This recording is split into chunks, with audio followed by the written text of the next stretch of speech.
안녕하세요. 슬기로운 스테이블 코인 생활입니다. 모르면 뒤처진다 시리즈. 벌써 21번째 시간이네요. 네, 안녕하세요.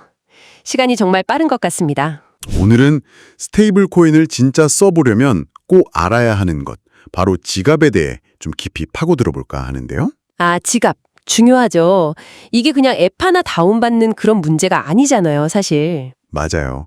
이게 내 디지털 자산이랑 완전 직결되는 거니까 뭐랄까, 자산에 접근하는 그 열쇠를 어떻게 다룰 거냐, 이 문제인 거죠. 네, 정확합니다. 보통 지갑하면 돈을 담는 걸 생각하는데 디지털 자산 지갑은 개념이 좀 달라요.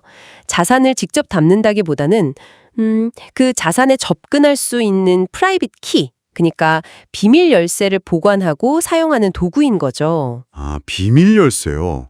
그게 핵심이군요. 네, 이 키가 없으면 블록체인상에 내 자산이 있어도 꺼내 쓸 수가 없는 거예요. 그냥 그림의 떡이죠.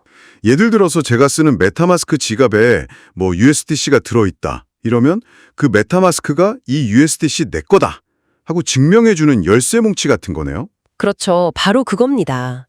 그러니까 이제 중요한 질문이 나오는 거죠. 그 중요한 열쇠를 누가 관리할 거냐? 내가? 아니면 다른 누군가가? 오, 거기서부터 이제 선택지가 갈리는 거군요. 네, 흔히 말하는 비수탁형이랑 수탁형으로 나뉘는 지점이에요. 제3자, 예를 들면 거래소 같은 곳에 키 관리를 맡기는 게 수탁형이고요. 그럼 편리하긴 하겠네요. 그냥 아이디 비밀번호만 잘 관리하면 되니까. 맞아요. 편리하죠. 근데 내 자산에 대한 완전한 통제권은 거래소에 넘어가는 셈이죠. 거래소에 무슨 일이 생기면 내 자산도 위험해질 수 있다는 거고요. 그게 좀 불안한 점이네요. 그럼 비수탁형은요? 비수탁형은 이제 메타마스크나 트러스트 월렛 같은 건데요. 사용자가 직접 프라이빗 키 혹은 그걸 복구할 수 있는 시드 구문이라는 걸 관리하는 방식이에요. 아, 그 12개 단어 막 적어놓으라는 거요? 네, 맞습니다. 그거요. 모든 통제권이 나한테 있는 대신에 그 시드 구문을 잃어버리면 정말 누구도 도와줄 수가 없어요. 완전히 내 책임인 거죠. 이야, 완전한 통제권에는 완전한 책임이 따른다. 이 말이 딱 맞네요. 그렇죠. 그래서 뭐가 더 좋다, 나쁘다 할 순 없고 사용자의 성향이나 상황에 맞게 선택해야 하는 문제죠. 그런데 요즘에는 이 키 관리 방식도 기술이 발전하면서 더 다양해지고 있다고 들었어요. 아, 네, 맞아요. 특히 좀 더 보안을 강화하려는 움직임들이 있죠. 대표적인 게 MPC 지갑 같은 거고요. MPC요? 그게 뭐의 약자죠? 좀 어려운데요. 멀티파리 컴퓨팅, 우리말로는 다자간 컴퓨팅이라고 하는데요. 쉽게 말하면 프라이빗 키 하나를 통째로 보관하는 게 아니에요. 통째로 보관 안 하면 어떡해? 키를 생성하거나 사용할 때 그 키 정보를 여러 조각으로 나눠요. 그리고 암호화된 계산을 통해서 서명을 만들어내는 방식이죠. 아하, 키를 쪼개서 관리한다고요? 그럼 한 조각이 유출돼도 괜찮은 건가요? 네, 그게 핵심입니다.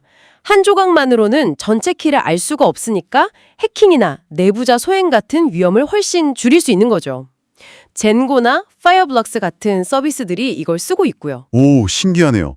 키 자체를 분산시켜서 위험을 줄인다라.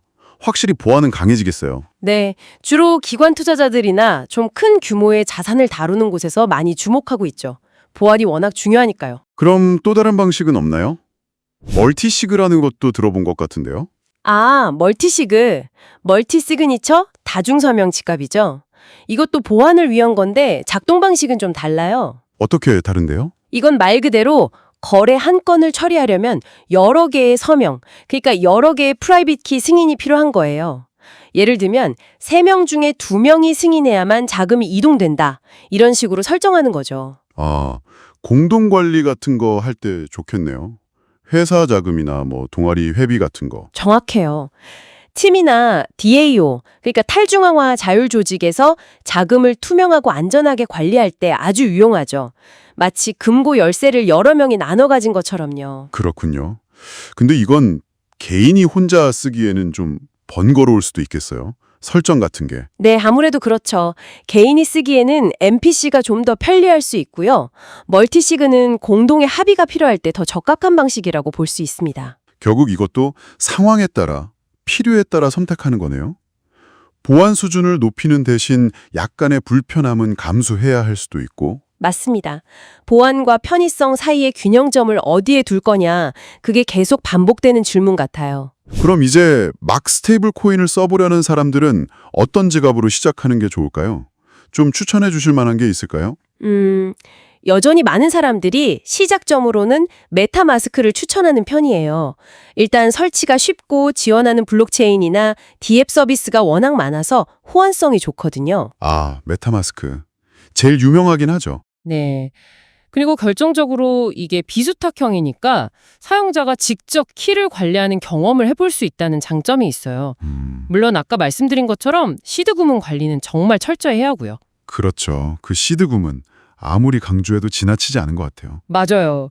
그냥 아무 생각 없이 디지털 파일로 저장하거나 스크린샷 찍어두면 정말 위험합니다. 네. 반드시 종이에 적어서 나만 아는 안전한 곳에 오프라인으로 보관해야 해요. 네. 잃어버리면 내 자산이 그냥 공중분해되는 거니까 명심해야겠네요. 그래서 정리를 좀 해보면 스테이블 코인 지갑을 선택할 때는 단순히 앱 이름이나 뭐 인터페이스가 예쁜가 이런 것보다 더 중요한 게 있다는 거죠. 그게 바로 키를 내가 직접 통제하는가, 그리고 어떤 보안 구조를 가지고 있는가 이거군요. 네, 바로 그겁니다.